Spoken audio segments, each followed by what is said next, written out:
My channel. I am Simran Sahani and आज मैं आपको पढ़ाऊंगी 2 स्टोरीज अबाउट फ्लाइंग का पार्ट 2 द ब्लैक एरोप्लेन। तो ये चैप्टर गाइस बहुत इंटरेस्टिंग है और पर्सनली मेरा बहुत फेवरेट चैप्टर है ये ब्लैक एरोप्लेन। देखो इसमें क्या होता है, हमारे पायलट है वो अपनी स्टोरी पूरी नरेट कर रहे हैं, अपनी लाइफ का एक इंसिडेंट। और पायलट बताते हैं, वो हमारे को जो नरेटर है वो बताते हैं कि एक बार क्या हुआ कि मैं जा रहा था कहाँ, इंग्लैंड जा रहा था मैं फ्रांस से। ठीक है, फ्रांस में वो छुट्टियां बिताने आए हुए थे, इंग्लैंड उनका घर था। तो वो अपना प्लेन लेके, प्लेन का नाम था डेकोटा DS-088, एग्जाम में आ सकता है। वो कहते हैं मैं अपना प्लेन लेके ना फ्रांस से जा रहा था इंग्लैंड अपने घर पे। मैं बड़ा खुश था कि मेरी छुट्टियां काफ़ी अच्छी बीती थी और घर जाके मुझे फैमिली से मिलना था, इंग्लिश ब्रेकफास्ट करना था। तो बड़ा खुश था, मैं अपना प्लेन लेके जा रहा था। जाते जाते क्या होता है, प्लेन में वैसे तो बड़ा अच्छा मौसम हो रखा होता है, बट जैसे ही वो पेरिस से काफ़ी आगे निकल गए होते हैं तो उनके सामने बादलों वाले बहुत तेज़ थंडरस क्लाउड्स आ जाते हैं। ठीक है, तूफानी बादल उनके सामने आ जाते हैं। अब आप सोचो ऐसे सिचुएशन में कोई नॉर्मल इंसान क्या करेगा, वो अवॉइड करेगा ना। अगर आप गाड़ी में भी जा रहे हो, सामने इतना तूफान आ जाए, बारिश होने लग जाए, तो आप कहोगे भैया 2 मिनट रुक जाते हैं। ठीक है, बट हमारे जो ऑथर थे वो क्या करते हैं, वो अपना उस प्लेन को लेकर उस घने बादल वाले तूफान में एंटर कर जाते हैं। क्यों? क्योंकि इन्हें बहुत जल्दी थी अपने घर जाने की और इंग्लिश ब्रेकफास्ट करने की।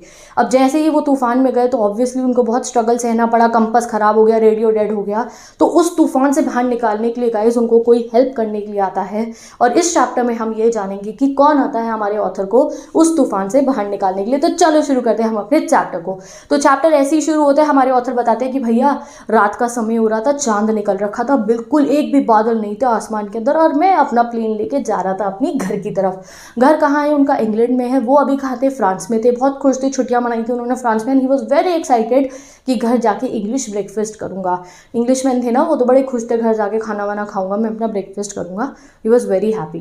अब 1:30 बज रहे थे रात के, पूरा टिमटिमा रही थी, नीचे स्ट्रीट लाइटें, ऊपर उनका प्लेन है, सारे लोग सो रहे हैं अपने घरों में, लाइटें स्ट्रीट की जल रही है। बहुत सुंदर लग रहा था उस समय में फ्रांस। ठीक है, वो कहते हैं मैंने सोचा जरा मैं एक बार जो कंट्रोल रूम है उसको बता देता हूँ कि मैं कहाँ जा रहा हूँ। तो वो कंट्रोल रूम को कांटेक्ट करते हैं, कहते हैं hello hello hello hello Paris control room, आवाज़ आ रही है, आवाज़ आ रही है, आई एम डेकोटा DS-088 और मैं जा रहा हूँ इंग्लैंड की तरफ। तो उनको नीचे से रिप्लाई आ जाता है कि yes sir we can hear you. Control room से आवाज़ आती है, हाँ जी सर हम आपको सुन सकते हैं। आप अपने DS-088 को कहाँ पे मोड़ लीजिए? 12 डिग्री वेस्ट की तरफ मोड़ लीजिए। तो एक्चुअली में उन्होंने नीचे कंट्रोल रूम से कॉन्टैक्ट डायरेक्शंस लेने के लिए करा था, तो उनको नीचे से रिप्लाई आ जाता है 12 डिग्री वेस्ट में आपने प्लेन को मोड़ लीजिए। उनका प्लेन थोड़ा पुराना सा था, ओल्ड सा था। ठीक है, ऐसा हाईटेक सा नहीं था, पुराना सा प्लेन था। फोटो देख सकते हो आप, ओल्ड डेकेटो DS-088। ठीक है, अब वो अपने प्लेन को जैसे ही मोड़ लेते हैं, ही वॉज वेरी एक्साइटेड, भैया ठीक है भाई अब तो मैं अपना घर पहुंचने वाला हूँ। अब प्लेन को मोड़ते समय वो पहले गाइस अपना मैप चेक करते हैं। ठीक है, फिर वो अपना कंपास चेक करते हैं, बिल्कुल ठीक था, और अपना लास्ट फ्यूल टैंक वो ऑन कर लेते हैं। पहुंचने वाले थे, घर बहुत दूर नहीं था। लास्ट फ्यूल टैंक वो अपना ऑन कर लेते हैं और 12 डिग्री वेस्ट की तरफ, इंग्लैंड की तरफ अपने प्लेन को मोड़ लेते हैं। बहुत खुश होते हैं, घर जाके मैं खाना खाऊंगा। अच्छा। अब वो काफ़ी देर अपना प्लेन चला रहे होते हैं। अब जो पेरिस था उनके 150 किलोमीटर पीछे छूट चुका था, और तभी क्या होता है, सडनली पूरे घने बादल उनके सामने आ जाते हैं। ये देख सकते हो आप यहाँ फोटो में, घने घने बादल, स्टॉर्मी क्लाउड उनके सामने आ जाते हैं। अब वो अपने फ्यूल को चेक करते हैं, उनके पास इतना फ्यूल नहीं था कि वो उन बादलों के ऊपर से जाए, ना ही इतना फ्यूल उनके पास था, लास्ट फ्यूल टैंक था ना उनका, ना ही उनके पास इतना फ्यूल था कि वो बादलों के नीचे से जा सकते थे। उनके पास एक ही ऑप्शन था कि या तो भैया वो चल जाए पेरिस वापस मोड़ के अपना प्लेन, या वो उन घने बादलों के अंदर एंटर कर जाए। अब आप बताओ उन्हें क्या करना चाहिए था? वो इंसान तो भैया नॉर्मल यही कहेगा कि पीछे चले जाओ, क्यों जाना है प्लेन को लेके पुराने से ओल्ड से बादलों के अंदर। बट नहीं, ये तो भैया माउंटेन ड्यू पी के आए थे, इनको तो रिस्क लेना था। तो ये क्या करते हैं, एंटर कर जाते हैं बादलों वाले स्टॉर्म क्लाउड के अंदर। रीज़न क्या था इनका, क्यों जाते? क्योंकि इन्हें वो ब्रेकफास्ट खाना था इंग्लिश वाला, अपनी फैमिली से मिलना था। तो ये कहते हैं डर के आगे जीता है, भैया मैं तो जा रहा हूँ स्टॉर्मी क्लाउड के अंदर, भी कौन जा रहा है पीछे। ये अपना प्लेन लेके भाई साहब हमारे निकल जाते हैं स्टॉर्मी क्लाउड के अंदर। अब चले तो गए प्लेन के अंदर जो है स्टॉर्मी क्लाउड्स में। जैसे ही अंदर जाते हैं, बिल्कुल काला घना अंधेरा उस प्लेन में, अपने ये पूरा घना अंधेरा था उस तूफान के अंदर। जैसे ही वो तूफान में एंटर करते हैं, इनका कंपास ऐसे गोल गोल घूमना शुरू हो जाता है। काफ़ी मूवीज़ में आपने देखा होगा ये चीज़, पूरा ऐसा पैरानॉर्मल एक्टिविटी स्टार्ट हो गई, भैया अब गोल गोल कंपास घूम रहा है। रेडियो जो है ये कोशिश करते हैं फिर कॉन्टैक्ट करने की नीचे कंट्रोल रूम को। अब ये आवाज़ लगाते हैं पेरिस कंट्रोल। अब की बार कोई जवाब नहीं आता नीचे से, क्योंकि वो कॉन्टैक्ट ही नहीं कर पा रहे थे। रेडियो इनका डेड हो जाता है और फ्यूल टैंक इनका आखिरी था। ये बहुत घबरा जाते हैं, भाई अब मैं क्या करूँ। सारे के सारे इंस्ट्रूमेंट्स इनके जो है प्लेन के वो डेड हो जाते हैं। ही वॉज वेरी स्केयर्ड कि भैया अब मुझे क्या करना चाहिए। पेरिस कंट्रोल रूम से भी इनको कोई जवाब नहीं आ रहा होता है। तभी क्या होता है, आसमान में उनके सामने उस काले घने अंधेरे में इनको एक काले रंग का एरोप्लेन दिखाई देता है।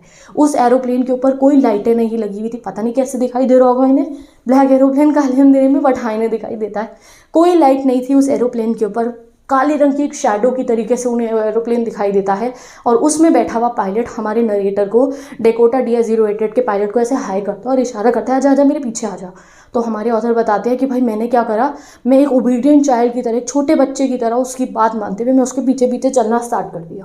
आधे घंटे तक उस घने अंधेरे में उस ब्लैक एरोप्लेन के पीछे पीछे हमारे पायलट अपना प्लेन लेके, जैसे हम कहते हैं ना भाई तुझे रास्ता नहीं पता मेरी गाड़ी के पीछे अपनी गाड़ी लगा ले मैं ले जाऊँगा, वैसे ही हमारे जो पायलट थे ब्लैक एरोप्लेन के पायलट के पीछे पीछे प्लेन लेके आधे घंटे तक चल रहे होते हैं। अब आधा घंटा हो गया तो उस घने अंधेरे के अंदर, स्टॉर्म्स के अंदर, क्लाउड के अंदर, कि वो देखते हैं कि अरे मेरा जो फ्यूल टैंक है वो ख़त्म होने वाला है। सिर्फ 10 मिनट या 15 मिनट ही वो अपने प्लेन को और चला सकते थे, उनका फ्यूल बिल्कुल ख़त्म होने वाला था।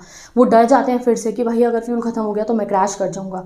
तभी क्या होता है, सारा का सारा घना अंधेरा छट जाता है और उनके सामने 2 स्ट्रिप्स आ जाती है। क्या होती है वो, उनके सामने एयरवे, जहाँ पे वो लैंड करते हैं ना प्लेन्स को, रनवे आ जाता है उनके सामने। 2 ऐसी उनको स्ट्रिप्स दिखती हैं लाइट की and he was very happy कि भाई अब मेरे को सही है भैया, अब लैंड कर लूँगा, मैं बच गया।